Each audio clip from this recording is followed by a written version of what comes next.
the WrestleMania Minutes on Down the Aisle Wrestling Podcast with Robbie Mack and Kevin Laramie. Here's Kevin Laramie.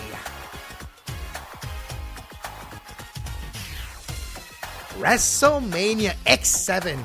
That's kind of a mouthful. Yeah, this was kind of their thing of doing it. I think they only did it this year and then next year where they call it X and then whatever number it was. But they can call it whatever the hell they want. We'll call it probably the best WrestleMania of all time. Well, as much as everything was 2000 a year prior to this one, everything was X there. It was X Games, X this, X that, so X7 and X8 were part of that trend, you could say. So WrestleMania 17 from Houston. It was the Houston, the Reliant Astrodome, actually, Houston, Texas. Yes. It was The Rock.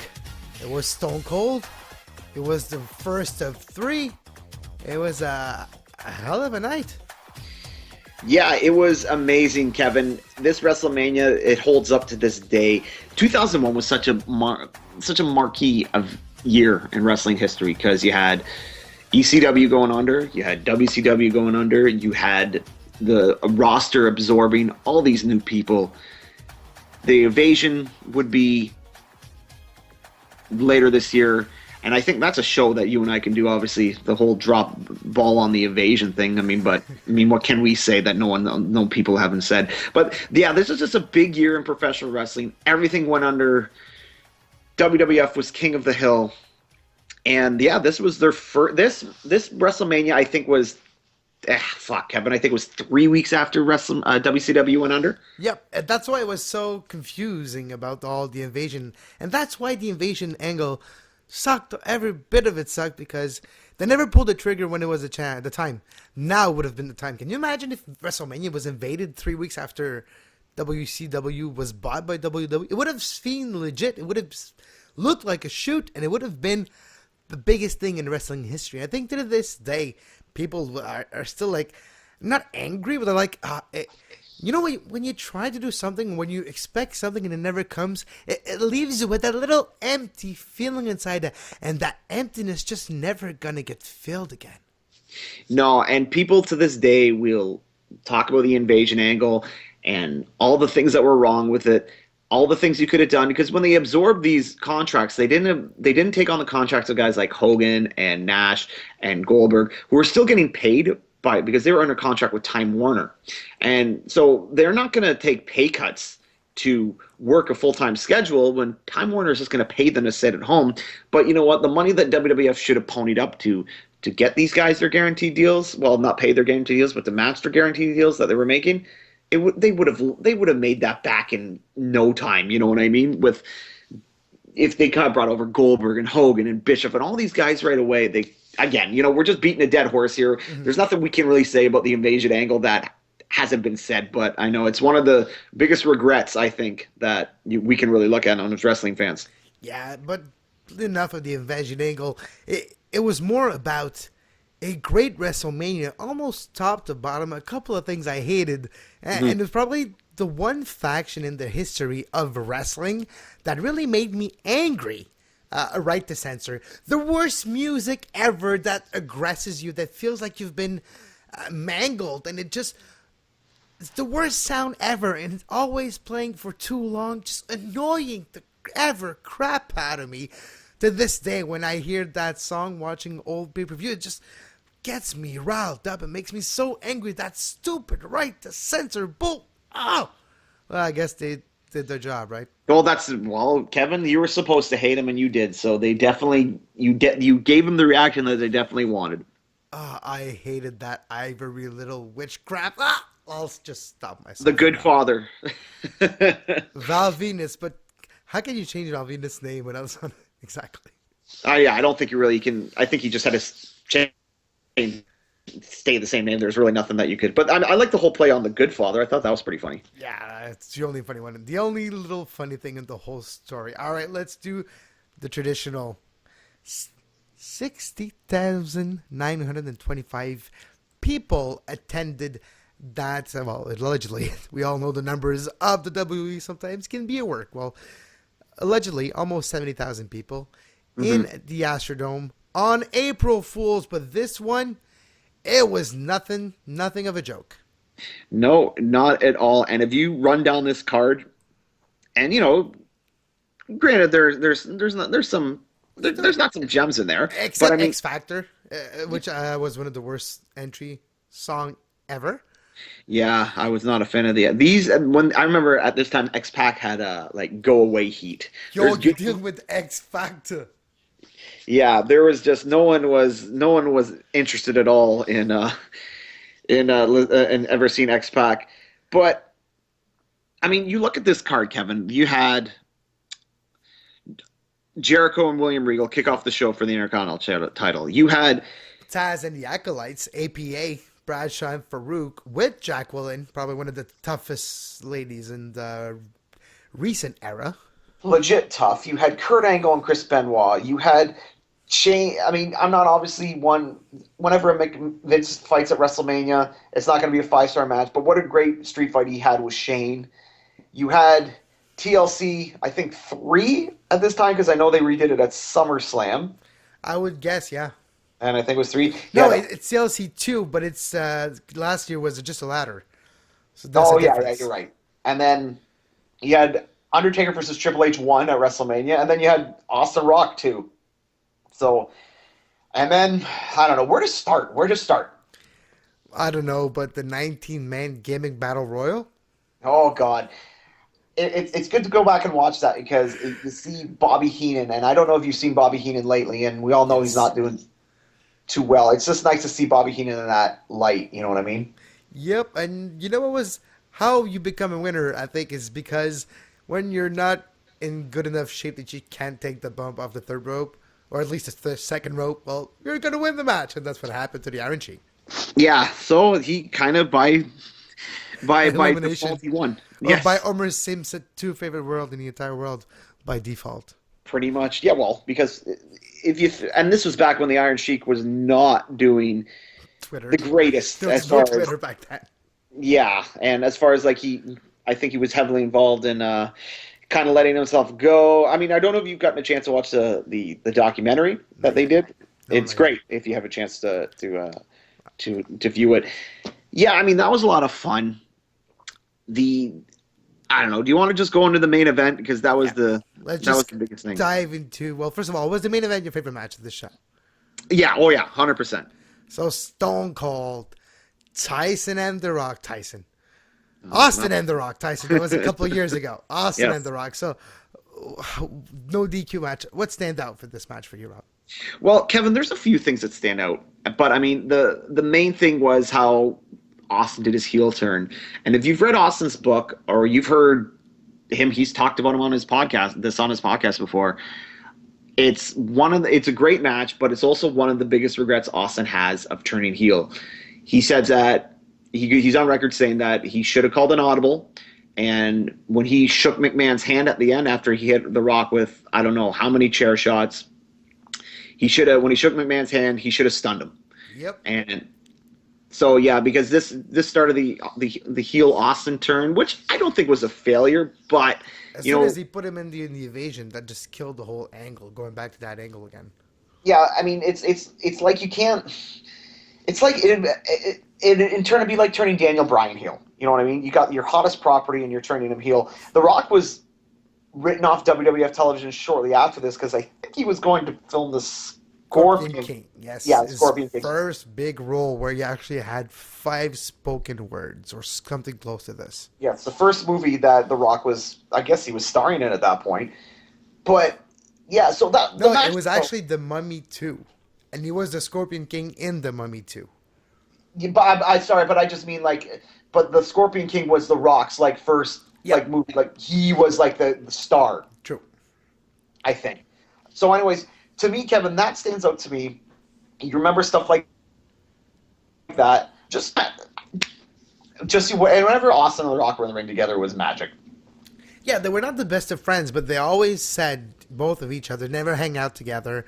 They're not traveling buddies, but in the ring, between those ropes, there was a respect, there was a mutual chemistry in that ring that always gave good match at the mains.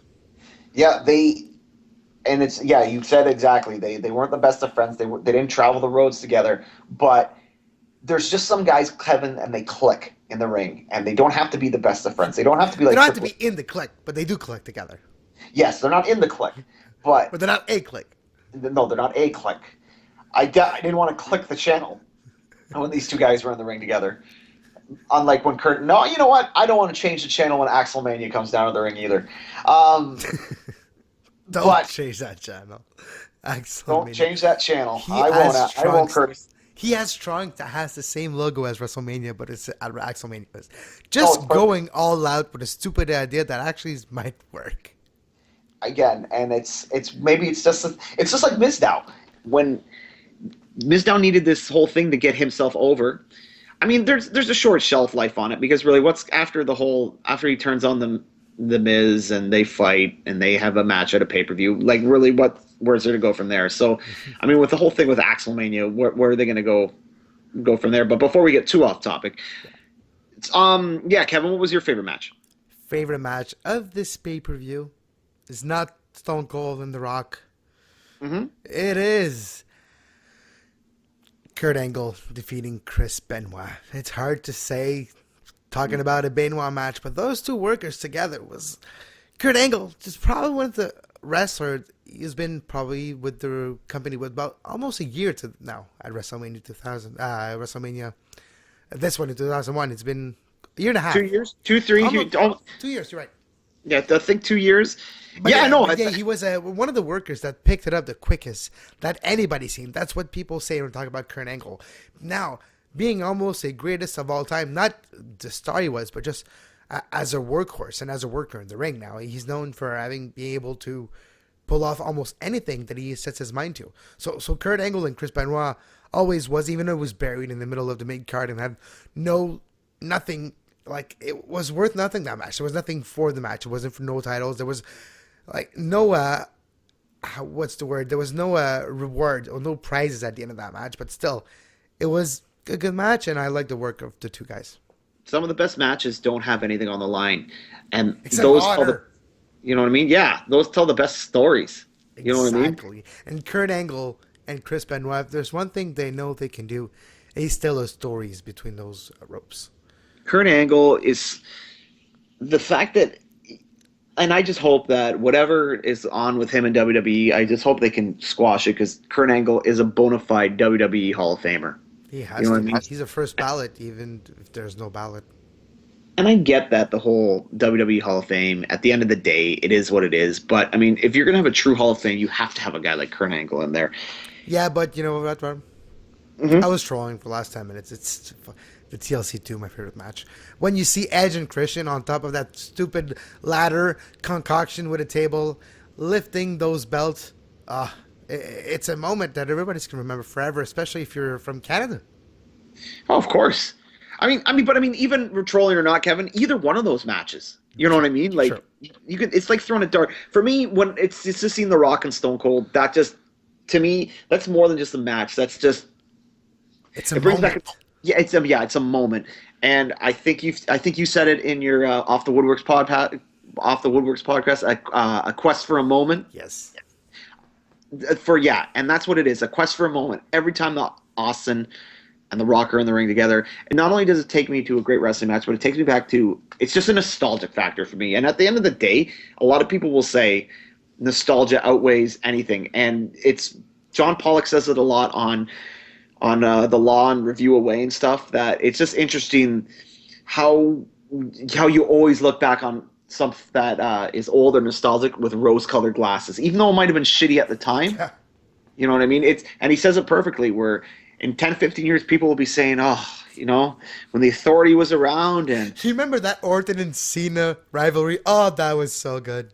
they don't have stuff like that today. So, Used to be better back in the 3-hour Raw days. yeah. Oh, I remember when Raw was 3 hours? Now it's like Or- 8 hours on a Monday night. Yeah, I remember Raw was only 3 hours. Oh, boy. The WrestleMania 2002.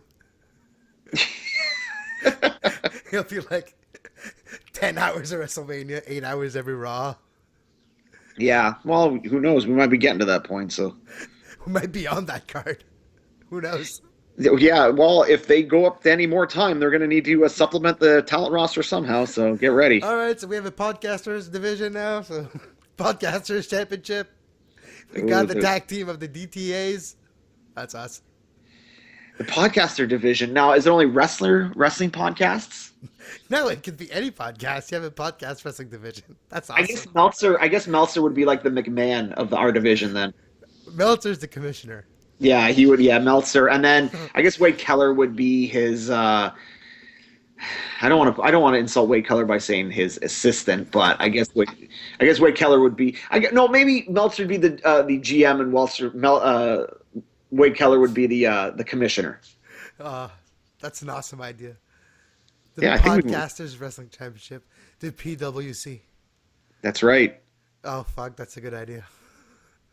No, I'm smelling something we can create in WWE 15. And for PWC 1, me and Rob are already laying a challenge down.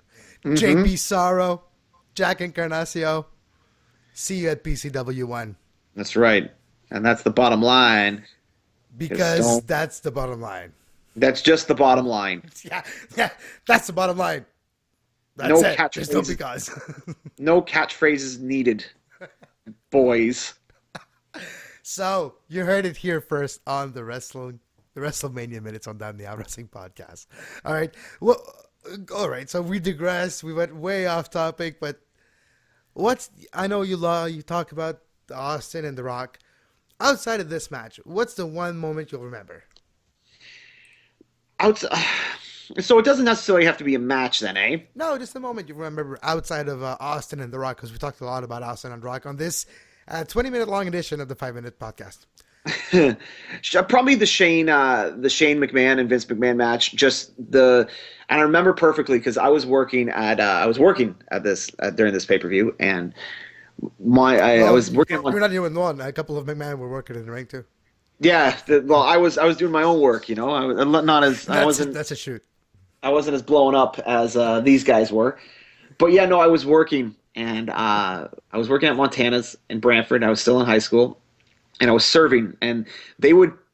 This was a period of time where, believe it or not, kids, there was a period of time where bars would show wrestling pay-per-views. Yeah, that's a long time ago. Yeah, and this was one of the ones they were showing, and I remember looking up, and I could see through the dining room and at the bar. I just remember looking up and seeing Shane McMahon fly across the ring and do that kind of sit down drop kick into the garbage can, into McMahon, into Vince. And yeah, to me, that was kind of when I think of WrestleMania X-Seven, I think of that moment because that kind of defines, and again, it takes me back to a nostalgic place. But yeah, I definitely remember that. All right. There's nothing I can say to top that off. So until next time and until PWC1, we'll talk to you on WrestleMania X8. Oh yeah, and WrestleMania, I was live and in attendance at, Kevin. Ooh, so we have a first-hand account of WrestleMania X8. You betcha. And that makes you excited?